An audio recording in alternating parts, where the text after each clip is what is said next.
Video అట్లా తీసుకున్నా అది ఎట్లా ఎట్లా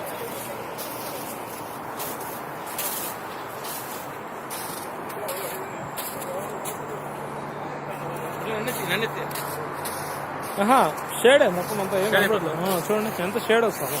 అది కనిపిస్తుంది, అట్లా కనిపిస్తుంది. మళ్ళీ మన వీడియోలు వేస్తే బాగా వస్తుంది, ఇటుపక్క బాగా వస్తుంది.